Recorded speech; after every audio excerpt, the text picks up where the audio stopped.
반갑습니다.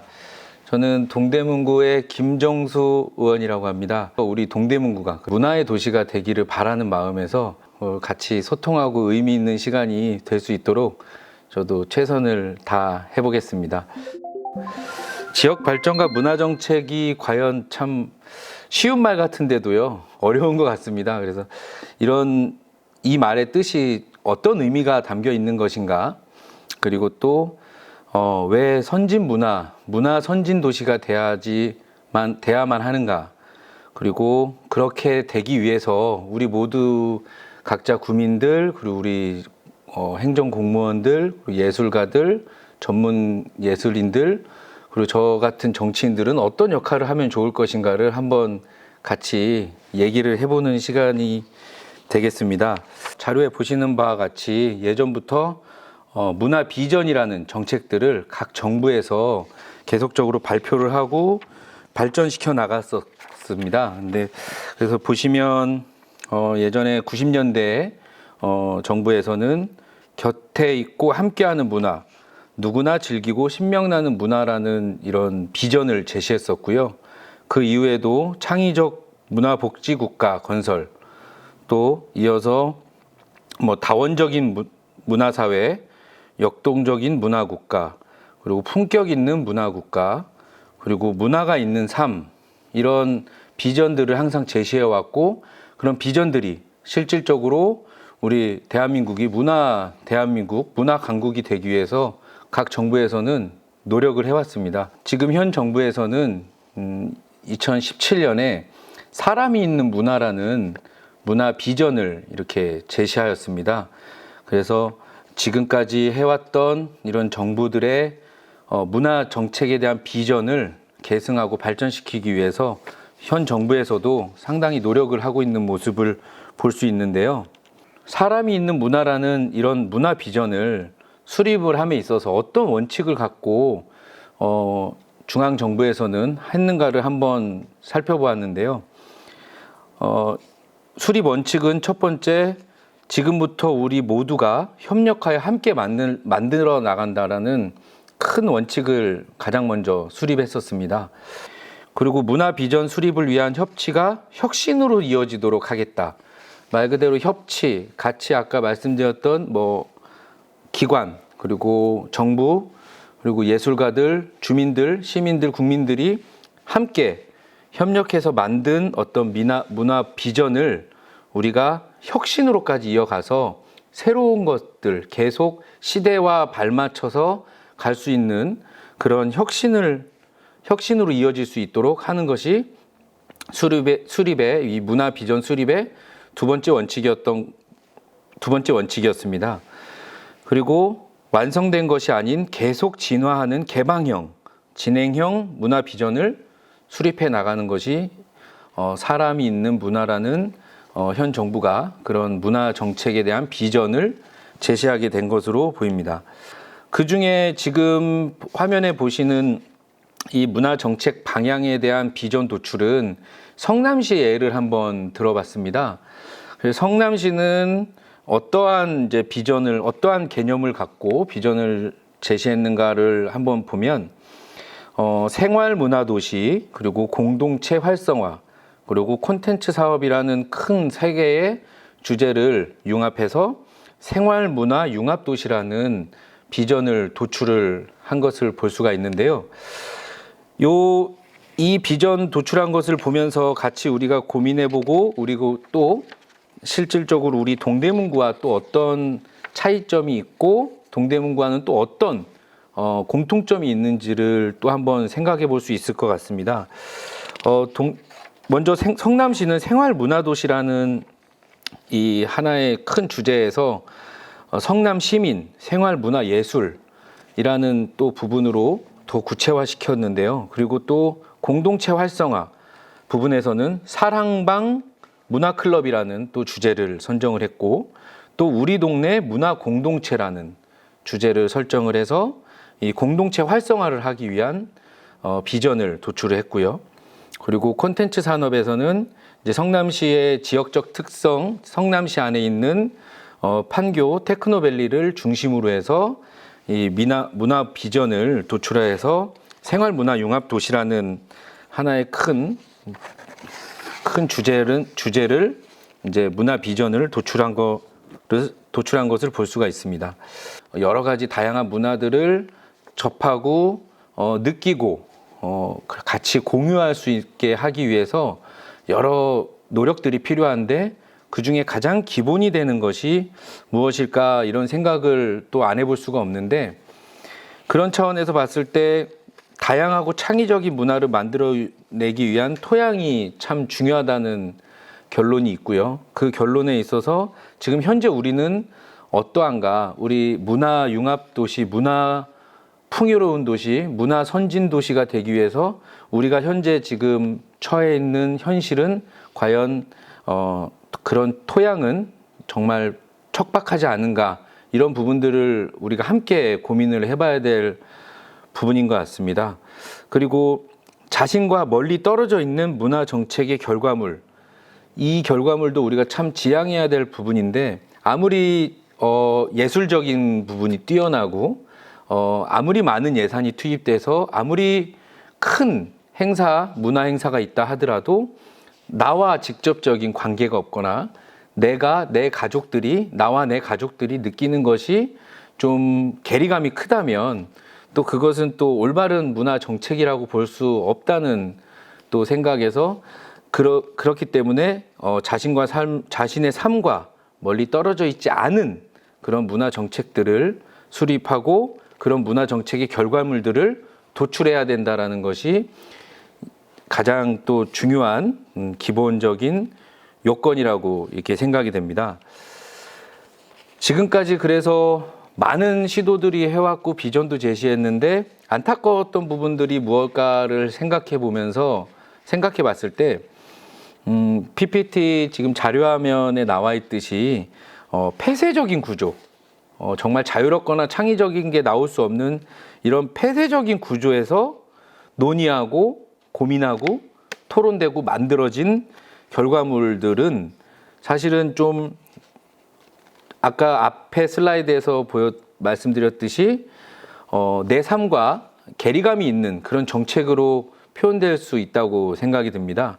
그래서 소수의 전문가와 연구진 그리고 일부 공무원들이 어떤 문화 정책을 만들어내고 그것을 국민과 그리고 문화 기획자, 예술가들 그리고 콘텐츠나 관광업계 종사자들, 체육인들에게 이렇게 강요한다든지 아니면 이런 방향을 일방적으로 제시하는 방법들은 지속성도 없을 뿐더러 앞에서 말씀드렸듯이 내 삶과 거리가 멀어지는, 내 삶과 직접적인 연관이 없는 그런 정책들로 결국 귀결될 수 있다라는 그런 문제점들이 있기 때문에 이런 것들이 계속 지향이 돼야 되고 이런 것들이 앞으로 없어져야지만이 정말 앞으로 미래 세대에 맞는 문화 정책들이 수립될 수 있다고 생각이 듭니다. 가치 설정을 하게 됐는데요. 이 자율성과 다양성과 창의성에 대해서 이제 하나하나 이 동대문구와 또 우리 주민들과의 현실적인 삶과 연계해서 봤을 때 어떤 식으로 하는 것이 좋을까를 한번 같이 고민을 하면서 얘기를 이어나가려고 합니다.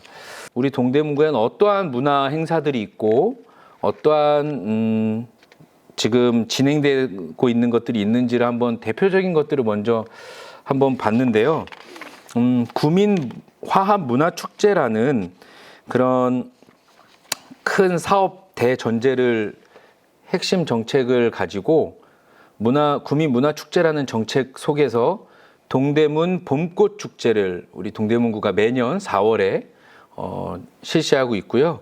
그리고 또 이렇게 선농대제, 역사적인 장소를 기반으로 해서 선농대제를 매년 또 4월에 하고 있습니다. 그리고 또 세계거리 춤축제라는 서울 대표 축제가 지금은 돼 있는 세계거리 춤축제를 또 동대문구 장안동에 큰 그 8차선 도로에서 이렇게 축제를 하고 있고요. 또 맞춤형 문화 행사라는 정책으로서 초등학생과 학부모님들의 맞는 그런 찾아가는 문화 공연. 그래서 아이들이 엄마들과 함께 같이 즐길 수 있고 공감할 수 있는 문화 공연들을 하고 있습니다.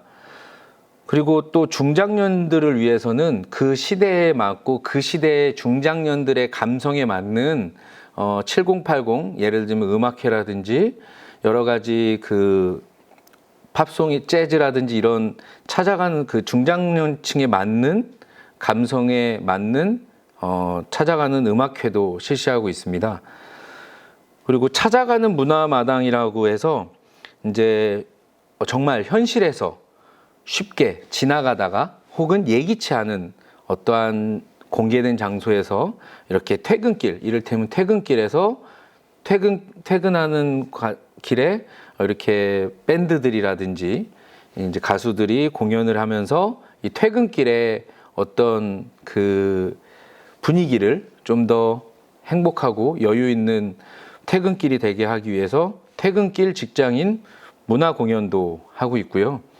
그리고 일상 속 가족 단위 재즈 공연이라고 그래가지고 가족들이 이렇게 주말에 나들이 하거나 아니면 산책할 때 또 이런 공원 같은 데에서 소규모로 이렇게 재즈 공연을 통해서 주민들이 이렇게 한 번 더 문화를 아주 편하게 여유롭게 쉽게 접할 수 있는 공연도 하고 있습니다.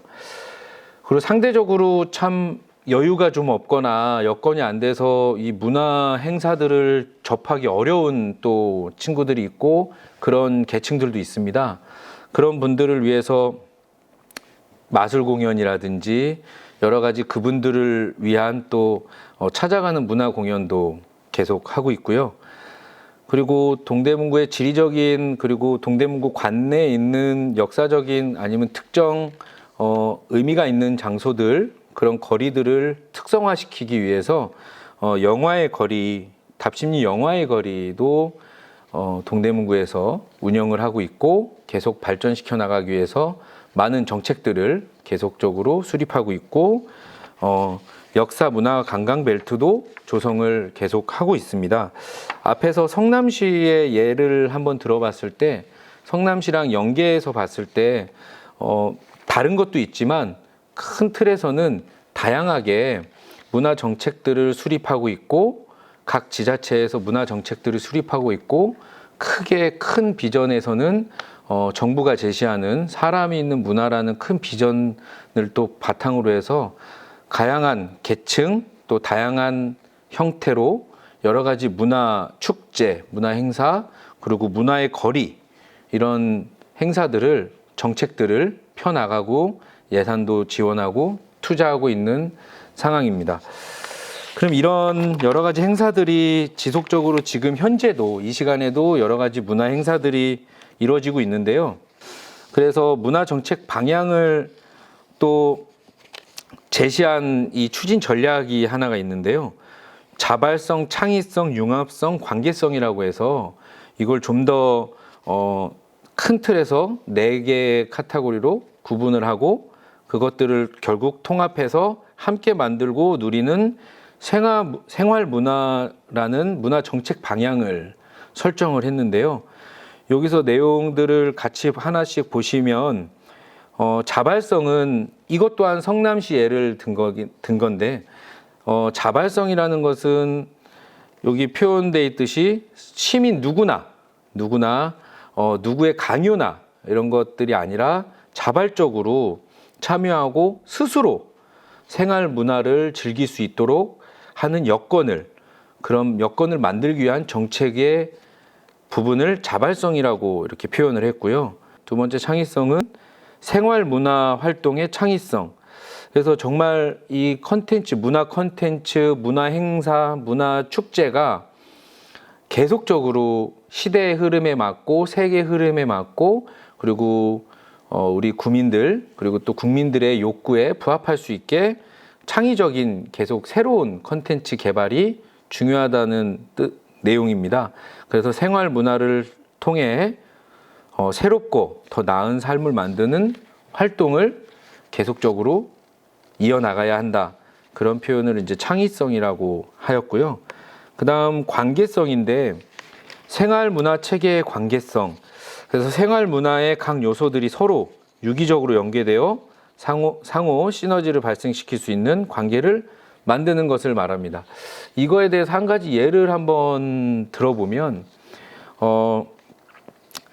예를 들어서 우리 대학생들, 우리 관내엔 대학교가 많은데요. 그 대학교 안에서 또 공통 관심사가 있는 여러 가지 동아리가 있어요. 뭐 음악 동아리가 됐든 미술 동아리가 됐든 체육 동아리가 됐든 운동 동아리가 됐든 여러 가지 동아리들이 있는데 이 동아리들의 모임이 그 하나의 어떤 컨텐츠, 이를테면 어떤 음악 동아리라고 예를 들면 음악 동아리 하나에서 그치는 것이 아니라 그 음악 동아리와 예를 들어서 미술 동아리가 합쳐지고 또 더 나아가서는 관내에 있는 경희대학교 동아리와 뭐 시립대, 서울 시립대 동아리가 또 합쳐지고 그리고 그거를 또 더 벗어나서 같은 옆에 지역구에 뭐 고려대학교라든지 이런 다른 구에 있는 다른 대학들의 여러 관계에 있는 사람들 그런 동아리들이 하나가 또 되면서 서로 릴레이션십을 가지면서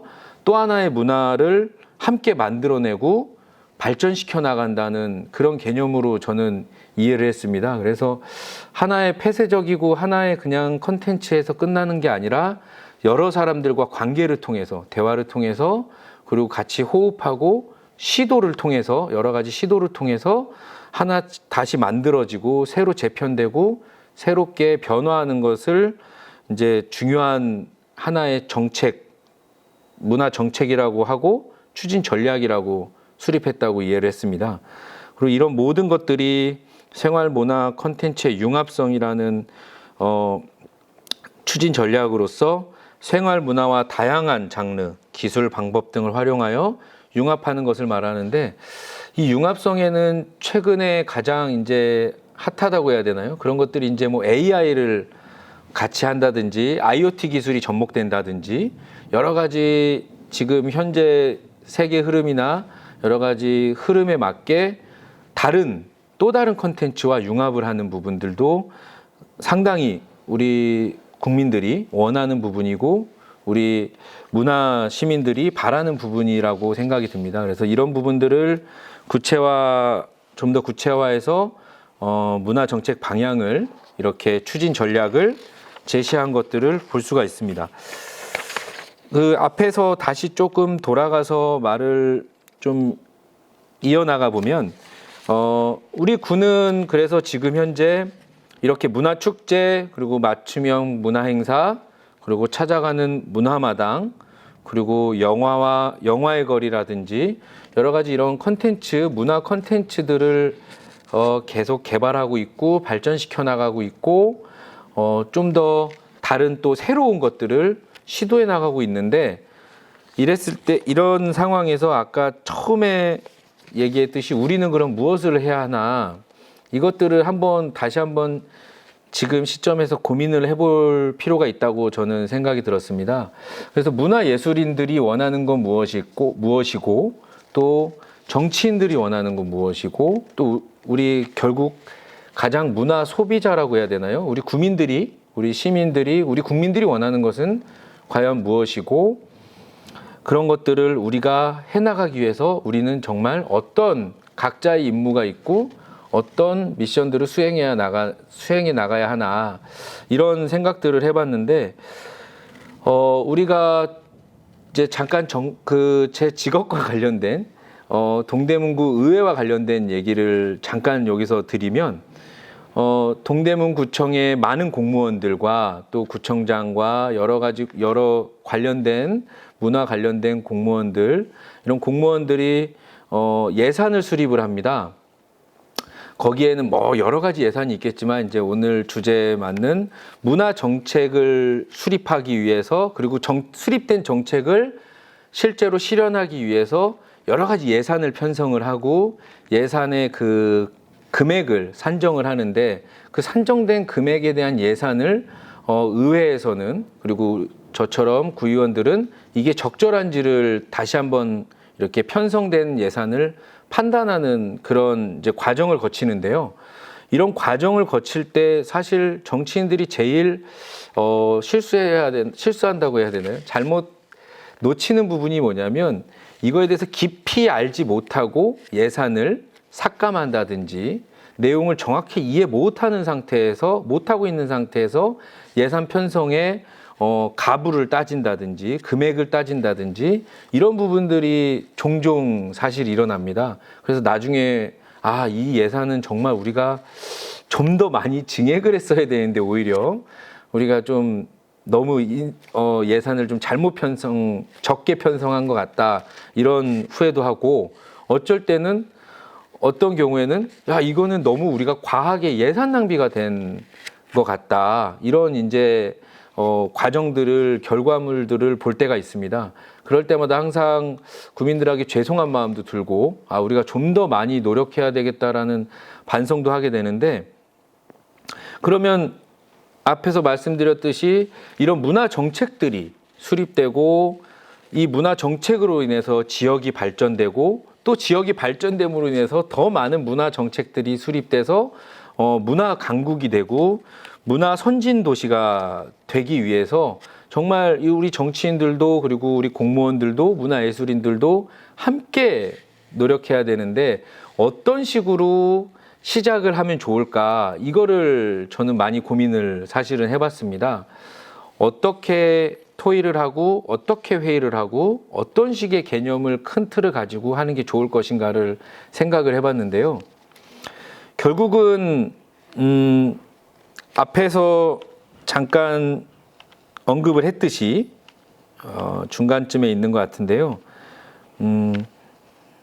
이 그림을 보면 폐쇄적인 구조 속에서 논의하고 만들고 발표되는 것은 정말 최악 중에 최악이 아닌가라는 생각을 하게 됐어요. 아까도 말씀드렸듯이 정치인들이 예산을 편성된 구청에서 편성된 예산을 정치인들이 심의를 할 때, 의원들이 심의를 할 때 잘 모르는 상태에서 심의를 하게 되면 정말 더 예산을 편성해야 될 것은 편성을 하지 않고 더 많이 예산을 좀 줄여야 될 것은 오히려 더 많이 편성하는 이런 잘못을 범하지 않기 위해서는 정말 많은 얘기를 들어야 된다고 생각을 합니다.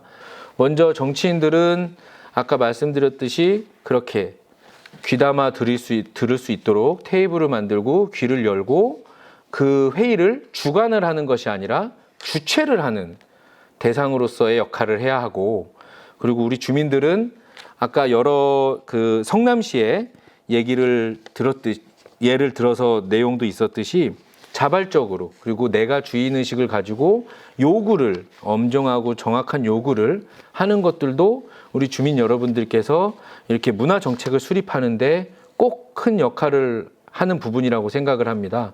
그리고 문화예술계 종사자들께서는 어떤 특정 자기가 갖고 있는 컨텐츠가 가장 좋다 이런 생각도 해서는 안 되고 그리고 다양성을 인정하고 융합하기 위해서 항상 다른 컨텐츠, 다른 전문가들과 함께 할 수 있는 것이 무엇인가 무조건 내가 갖고 있는 지식이나 내가 갖고 있는 컨텐츠가 우선이 된다는 게 아니라 옆에 다른 컨텐츠와 내가 그 컨텐츠와 무엇을 같이 할 수 있는가를 정말 고민하고 얘기할 수 있는 노력들이 필요하다고 생각을 합니다. 그래서 이런 부분들이 좀 순순한 구조로서 이제 시스템이 갖춰진다면 문화 정책 전 어렵지 않다고 생각을 합니다. 왜냐하면 정말 주민들이 요구하는 대로만 하면 되는 거거든요. 그리고 정말 그렇게 요구한 대로 정책을 만들어내서 그것들이 정상적으로 어떠한 이해관계 없이 어떠한 다른 압력 없이 제대로 그런 정책들이 실현될 때 결국은 우리 국민들은 만족을 하실 거고 그 만족한 그런 칭찬을 해 주실 거고 그리고 그런 칭찬으로 그런 만족감으로 당연히 지역은 당연히 발전하는 거라고 생각을 합니다.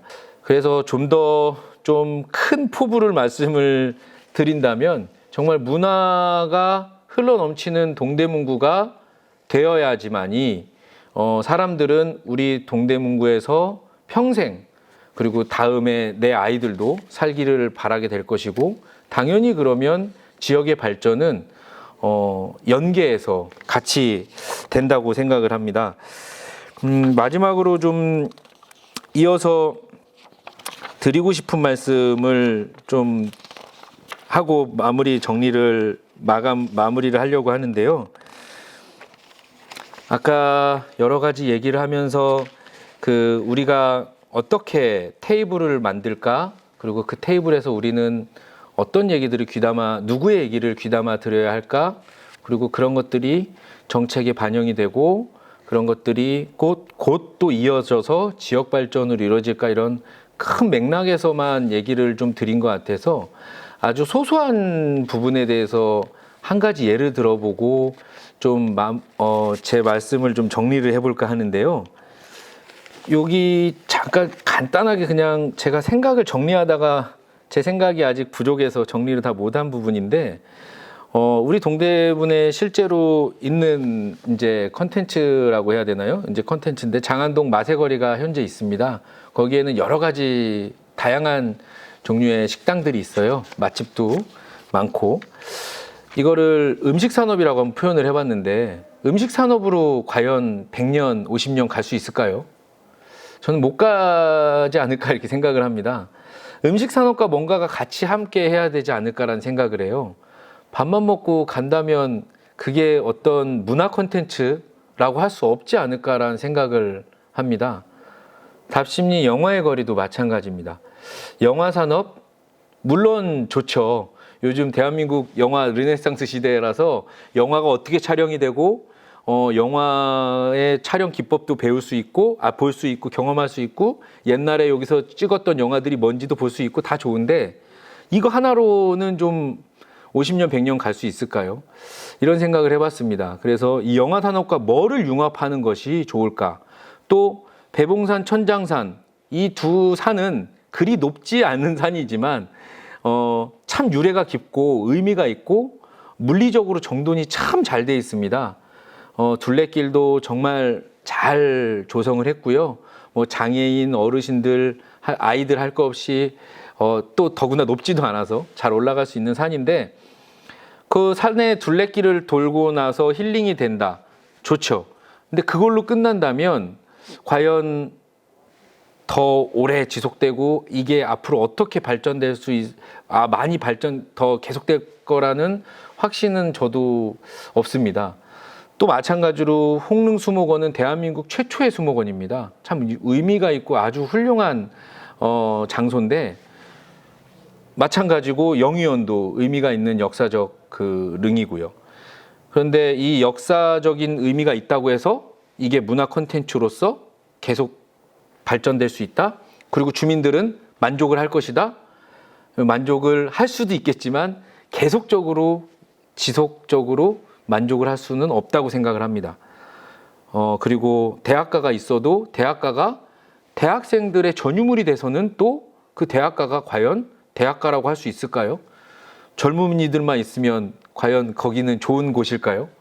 그런 생각을 해봅니다. 그래서 이런 것들에 뭐를 융합하고 어떤 부분을 융합하고 어떤 것들을 같이 함께 발전시켜 나갈지를 고민을 정말 많이 해야 된다고 생각을 합니다. 새로운 것을 만드는 것도 물론 중요합니다. 근데 모든 계획에는, 정책에는 중기 계획, 단기 계획, 중장기 계획 뭐 이렇게 있듯이 문화 정책도 마찬가지라고 생각을 합니다. 그래서 중장기 계획도 있지만 단기 계획도 필요할 텐데요.